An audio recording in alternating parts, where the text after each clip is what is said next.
Hello, welcome to Jasper Reads a Short. My name is Jasper Twist. Join me on the road to discover and revisit classic short stories from around the world. Don't forget to subscribe and hit the notification bell.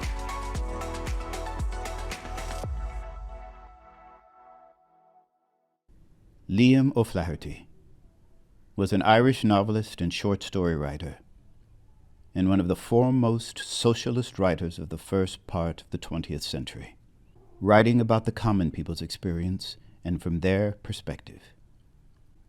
O'Flaherty was born August 28, 1896, in Inishmore, Ireland, and died September 7, 1984, in Dublin, Ireland. Notable works include The Neighbour's Wife, published in 1923, The Informer, published in 1925, Return of the Brute, published in 1929, Famine, published in 1937, and Insurrection, published in 1950. His short story The Sniper, published in 1923, is a tragedy that takes place during the Irish Civil War of 1922 to 1923. The Sniper by Liam O'Flaherty. The long June twilight faded into night. Dublin lay enveloped in darkness but for the dim light of the moon that shone through fleecy clouds, casting a pale light as of approaching dawn over the streets and the dark waters of the Liffey. Around the beleaguered four courts the heavy guns roared. Here and there through the city machine guns and rifles broke the silence of the night, spasmodically like dogs barking on lone farms. Republicans and Free Staters were waging civil war. On a roof near O'Connell Bridge, a Republican sniper lay watching. Beside him lay his rifle, and over his shoulders was slung a pair of field glasses. His face was the face of a student, thin and ascetic, but his eyes had the cold gleam of the fanatic. They were deep and thoughtful, the eyes of a man who was used to looking at death.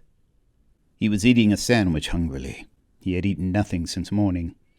He had been too excited to eat. He finished the sandwich, and taking a flask of whiskey from his pocket, he took a short draught. Then he returned the flask to his pocket. He paused for a moment, considering whether he should risk a smoke. It was dangerous. The flash might be seen in the darkness, and there were enemies watching.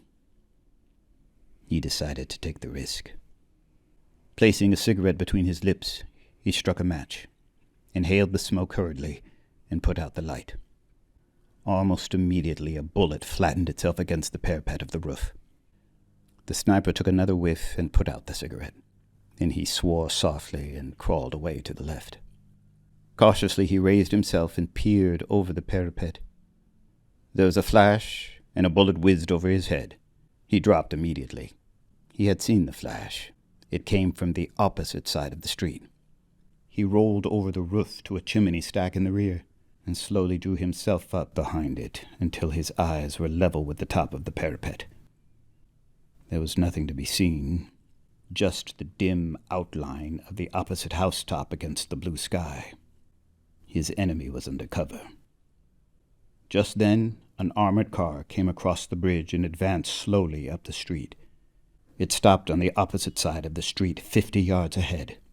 The sniper could hear the dull panting of the motor. His heart beat faster. It was an enemy car. He wanted to fire, but he knew it was useless. His bullets could never pierce the steel that covered the gray monster. Then around the corner of a side street came an old woman, her head covered by a tattered shawl. She began to talk to the man in the turret of the car. She was pointing to the roof where the sniper lay. An informer. The turret opened. A man's head and shoulders appeared, looking toward the sniper. The sniper raised his rifle and fired. The head fell heavily on the turret wall. The woman darted toward the side street. The sniper fired again. The woman whirled around and fell with a shriek into the gutter. Suddenly from the opposite roof a shot rang out, and the sniper dropped his rifle with a curse. The rifle clattered to the roof. The sniper thought the noise would wake the dead. He stooped to pick the rifle up. He couldn't lift it. His forearm was dead. "I'm hit," he muttered. Dropping flat onto the roof, he crawled back to the parapet. With his left hand, he felt the injured right forearm. The blood was oozing through the sleeve of his coat. There was no pain, just a deadened sensation as if the arm had been cut off. Quickly he drew his knife from his pocket, opened it on the breastwork of the parapet, and ripped open the sleeve. There was a small hole where the bullet had entered. On the other side there was no hole. The bullet had lodged in the bone. It must have fractured it. He bent the arm below the wound. The arm bent back easily. He ground his teeth to overcome the pain. Then, taking out his field dressing, he ripped open the packet with his knife. He broke the neck of the iodine bottle and let the bitter fluid drip into the wound. A paroxysm of pain swept through him. He placed the cotton wadding over the wound and wrapped the dressing over it.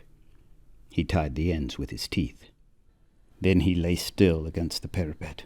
In closing his eyes, he made an effort of will to overcome the pain. In the street beneath, all was still. The armored car had retired speedily over the bridge, with the machine gunner's head hanging lifeless over the turret. The woman's corpse lay still in the gutter.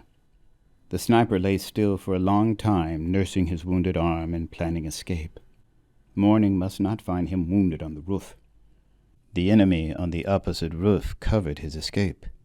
He must kill that enemy, and he could not use his rifle.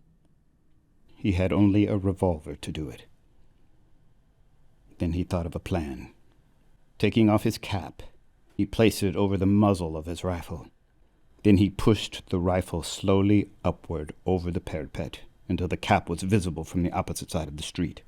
Almost immediately there was a report, and a bullet pierced the center of the cap. The sniper slanted the rifle forward. The cap clipped down onto the street. Then, catching the rifle in the middle, the sniper dropped his left hand over the roof and let it hang lifelessly. After a few moments, he let the rifle drop to the street. Then he sank to the roof, dragging his hand with him.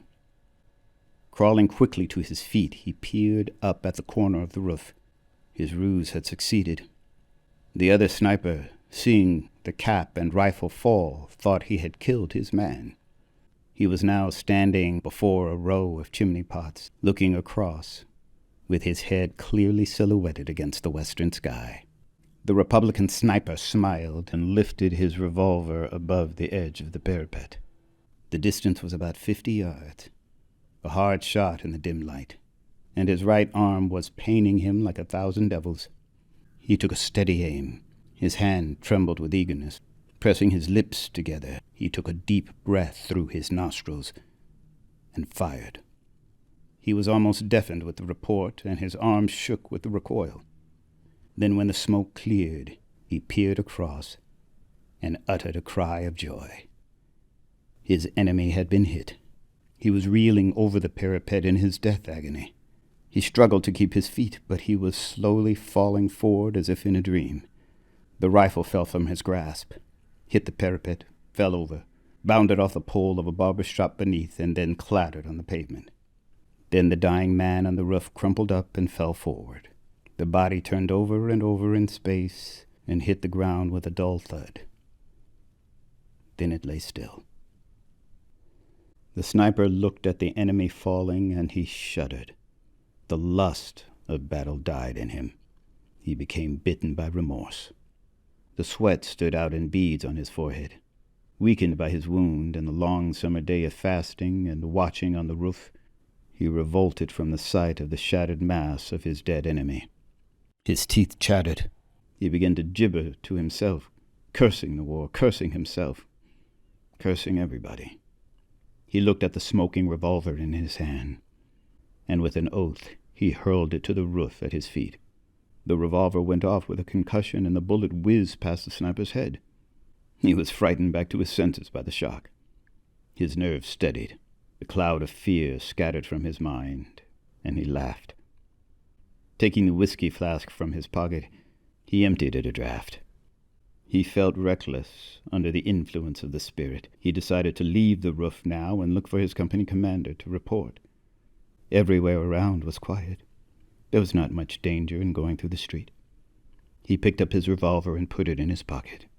Then he crawled down through the skylight to the house underneath.